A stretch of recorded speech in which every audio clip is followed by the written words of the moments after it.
Thank you, Harold, and good morning, everyone. It's an absolute pleasure to be invited to the Live Export Conference. It's also a pleasure to be at Crown Towers. I don't often get to stay in places as palatial as Crown Towers. I knew it was palatial when I was having breakfast this morning and the woman beside me ordered a soy latte decaffeinated. I mean, really, why bother? This morning, it's just a quick overview of the LEP program and where your funds as an industry are invested.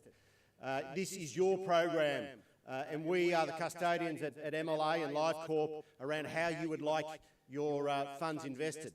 And on that note, the transparency that MLA has gone through in the last couple of years on our website through programs and projects is now very detailed. So any levy payer or anyone that's involved in the livestock industry in Australia contributing to levies can see exactly on our website where the money goes, what money comes in, and where it is spent and what the outcomes are. And MLA is very proud of the fact that we've put a lot of time and effort into updating it annually as we publish new budgets and report on previous years. As I said, we're the service provided industry. I've got 10 minutes, so just 100 slides. So I'll get through the first one rather quickly. So there's about the joint livestock program. And as I said, it's your program. So on that note, if you have complaints or want to see further direction around what should be covered through the program, please contact us. My email address is sam.brown@livecourt.com.au. So you can see that the focus of the whole program, that animal welfare consumes about 41% of the spend, R&D 32%, and of that R&D at 32%, there's $1 million that comes in from federal government matching as well. Co-funding programs of projects, of which there are over 30, and then market access 8% and productivity gains at 7%.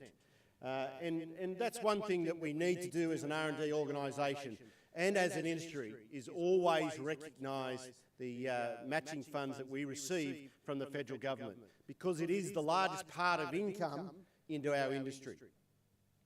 And here's where the money is going into those key markets, obviously Indonesia, Vietnam, Southeast Asia and the Middle East.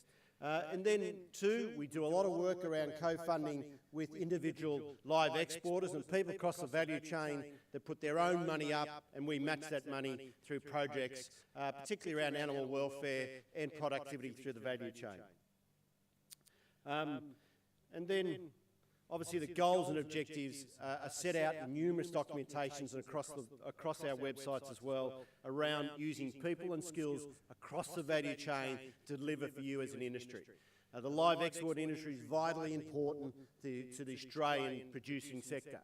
It keeps our industry competitive and we all operate under global forces. Yes, the Australian agriculture sector, particularly livestock sector, is doing particularly well at the moment. I saw first cross ewes in the eastern seaboard making $366 this week. It is a great time to be in our industry. FMD is at a high. That's not what you think. That's farm management deposits are at $6 billion at the end of last financial year. $3 billion of that is from the red meat sector. Our Australian agriculture sector, particularly the livestock sector, is in a fantastic position. I know from the live export sector it's probably not the greatest of trading times for you as live exporters, but anyone that's been around our industry for a long period of time knows that these cycles come and go.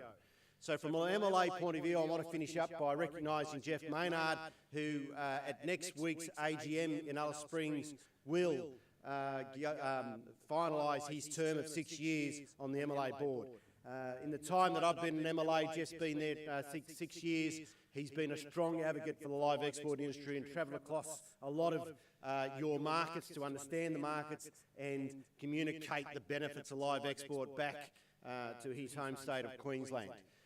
Jeff, I will tell you confidentially, of course, if no one else is here, is that he said if MLA ever want to have a direct and immediate impact on price at farm gate, we must protect our live export industry and invest in our live export industry.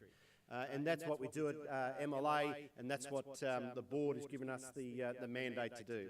So have a wonderful day. That's the summary of the LEP program. Yes, there were only 3 slides. Thank you.